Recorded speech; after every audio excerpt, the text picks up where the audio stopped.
HOA Karen plunging injection into my disabled daughter's arm was caught on our security camera. Brenda Miller, our neighborhood president, poisoned 12-year-old Lily hoping we'd leave. Instead, her cruel act exposed her hatred and united our community against discrimination. Before watching full story, comment below from where you watching. Also like and subscribe for more Karen stories. My hands couldn't stop shaking as I replayed the security footage for the 5th time. There she was, Brenda Miller, the self-appointed queen of our homeowners association, sneaking onto our property at 7:43 a.m. when she thought no one was watching. My husband Tom had installed the cameras just 3 days earlier after a series of strange incidents around our home. "You're being paranoid," I told him at the time. Now, I watched the horrifying scene unfold in crystal clear detail. My 12-year-old daughter Lily has cerebral palsy. She's the bravest person I've ever known, always smiling despite the countless challenges she faces daily. Lily discovered gardening last year and it quickly became her passion. It's one of the few activities that gives her true independence and joy. Her raised garden beds, specially designed to be accessible from her wheelchair, were her sanctuary, bursting with vegetables and flowers she'd grown herself. The security footage showed Brenda walking purposefully toward our backyard where Lily was peacefully tending to her garden.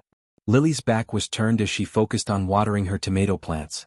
Brenda glanced around furtively, pulled something from her designer handbag, a syringe filled with clear liquid, and approached Lily from behind.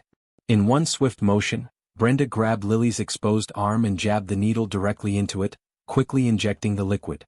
Lily jerked in shock and pain, twisting in her wheelchair to see her attacker. The camera captured Lily's face transforming from confusion to recognition to fear. Brenda hastily pocketed the empty syringe and hurried away, leaving my daughter clutching her arm in pain. My blood ran cold as realization dawned. This explained why Lily had been rushed to the emergency room later that day with mysterious symptoms. Severe pain, dizziness, and an angry red infection spreading from the injection site on her arm. Symptoms that left even the experienced emergency room doctor puzzled. With trembling fingers I called the police. When Officers Martinez and Reynolds arrived, I showed them the damning footage. Officer Martinez's face hardened as she watched. "That's attempted murder of a disabled minor," she said, her voice filled with controlled anger. "We're taking this very seriously, Mrs. Winters." My mind raced back to how this nightmare began.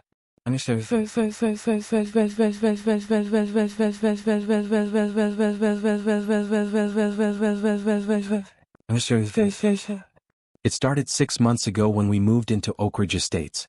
After years of saving, we'd finally found our dream home, a single-story house we could modify for Lily's needs.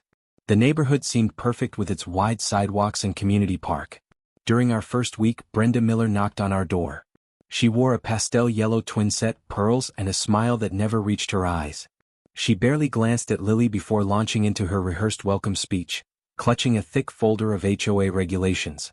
"You'll need prior written approval for any modifications," she said, eyeing the wheelchair ramp we'd already installed. "And we have very strict rules about front yard appearances. Uniformity is key to maintaining our property values." Her gaze lingered disapprovingly on Lily's specialized transport van parked in our driveway. My husband Tom explained that the ramp was ADA compliant and legally protected.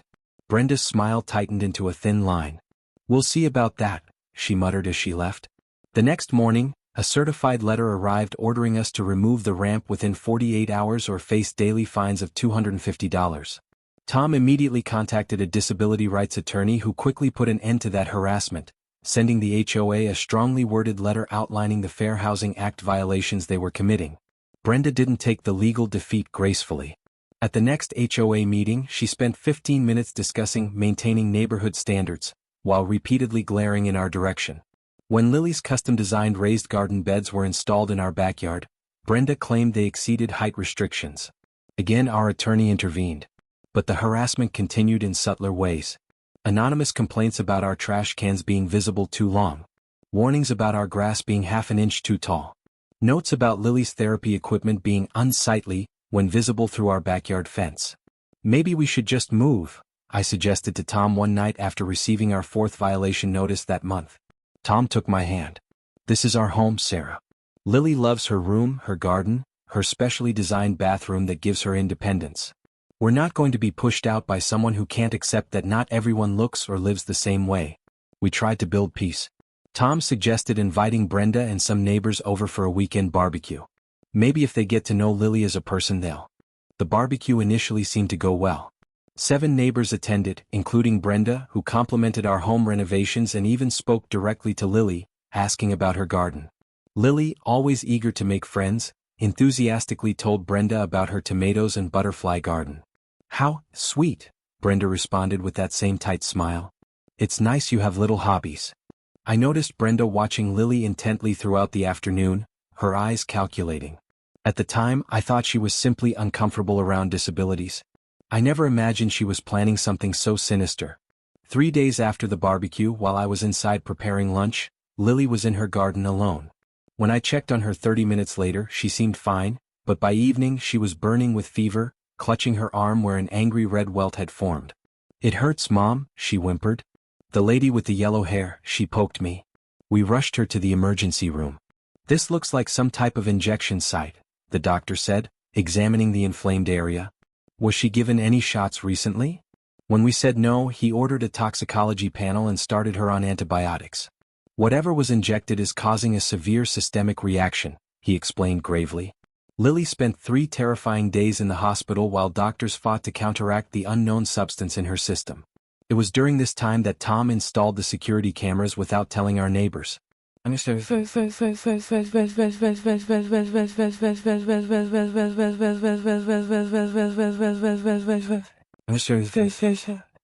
police arrested Brenda that same afternoon after we discovered the footage. In her purse, they found a small bottle containing a potent mixture of herbicide, household chemicals, and a paralytic agent commonly used in pest control. Laboratory tests later confirmed it matched the substance found in Lily's bloodstream. The evidence was irrefutable. When confronted by the officers, Brenda initially denied everything. Then, faced with the video evidence, she broke down. "I just wanted them to leave," she sobbed to the officers as they led her away in handcuffs. "That girl and her wheelchair ramp and that ugly van are bringing down our property values. Nobody wants to live next to that." Those words haunted me for months afterward. That. My beautiful daughter reduced to a thing, an inconvenience, a blemish on this woman's picture-perfect neighborhood. As news spread through the community, something unexpected happened. Neighbors we'd barely spoken to began stopping by. Mrs. Chun from across the street brought homemade dumplings and tearfully apologized for not being more welcoming. The Rodriguez family offered to help with Lily's garden. Mr. and Mrs. Patel brought their teenage sons who voluntarily rebuilt and expanded Lily's garden beds. "We had no idea what was happening," Mrs. Rodriguez told me, her eyes filled with genuine remorse. "We thought the HOA represented all of us. We never knew Brenda was targeting your family specifically." A community meeting was called, not by the remaining HOA board members, but by ordinary residents. Over 80 neighbors packed into the community center. Tom, Lily, and I sat in the front row, uncertain what to expect. Old Mr. Washington, who'd lived in Oak Ridge Estates for 35 years, stood up first. "What happened to this family is not who we are," he said firmly. "This community was built for families, all kinds of families. I move that we dissolve the current HOA board and elect new leadership immediately." The vote was unanimous. By the end of the evening, a new board had been elected, one that included Mrs. Chen, whose adult son also used a wheelchair, and Mr. Washington, who spoke passionately about making Oak Ridge Estates a model of inclusive community living. Brenda faced serious legal consequences. She was charged with attempted murder of a disabled minor, aggravated assault, poisoning, and hate crime enhancements because she had specifically targeted Lily because of her disability. At the trial 4 months later, I read my victim impact statement while Lily sat beside me in her wheelchair, still recovering from the long-term effects of the poisoning, which had caused nerve damage in her arm. "When you injected poison into my daughter's arm, you didn't just hurt her physically," I said, looking directly at Brenda, who couldn't meet my eyes.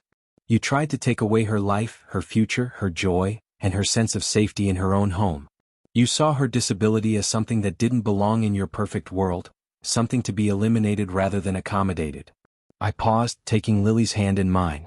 "But what you fail to understand is that Lily's wheelchair doesn't make her less than anyone else. It's simply how she navigates a world that wasn't built with her in mind. And despite people like you, she moves through that world with more grace, determination, and courage than I've ever witnessed in anyone." The judge sentenced Brenda to 15 years in prison, with 5 years of supervised release afterward. She was ordered to pay for Lily's medical expenses, ongoing physical therapy for the partial paralysis in her arm, and psychological counseling for the trauma caused. This court takes attempted murder against vulnerable individuals extremely seriously, the judge stated. The premeditated nature of this attack, the defendant's position of authority as HOA president, and her explicit statements regarding the victim's disability make this case particularly heinous. 1 year later, our neighborhood has transformed in ways I never could have imagined. The new HOA created a community garden inspired by Lily's raised beds, with fully accessible plots for residents with mobility challenges. They established monthly neighborhood gatherings that celebrate the diversity of our community. The old playground with its inaccessible woodchip surface was replaced with an inclusive play space where Lily can navigate independently. Sidewalk improvements made the entire neighborhood traversable for wheelchairs, benefiting elderly residents as well. Last week, we held the first annual Oak Ridge Inclusive Community Festival. Lily, now 13, cut the ribbon on the newly completed sensory garden she helped design for people with various disabilities. Her right arm, while still not fully recovered, was strong enough to hold the scissors as cameras flashed. As Lily addressed the crowd, I felt tears of pride streaming down my face.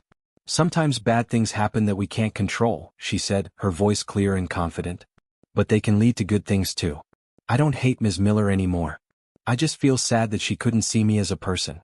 But look around, now everyone can be included here regardless of how they move or what they look like." The local news covered the story.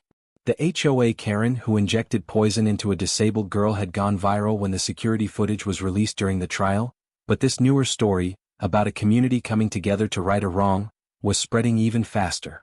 Yesterday, a letter arrived from the State Women's Correctional Facility. Brenda Miller had written to apologize. "Watching the news story about the community you've built, I finally understand what you meant in court," she wrote. "I was so focused on property values and appearances that I forgot about human values. I can never undo what I did to Lily. I'm not sure if I'll show the letter to Lily yet. Some wounds take time to heal completely. But I do know that our family is stronger now than ever before. The community that once felt hostile has become our strongest support system." As I watched Lily teaching younger children how to plant butterfly-attracting flowers in the community garden, her injured arm now mostly functional after months of therapy, I realized something important. Sometimes the worst acts of cruelty can inspire the greatest acts of kindness. Lily catches me watching her and waves enthusiastically, her smile radiant in the sunshine.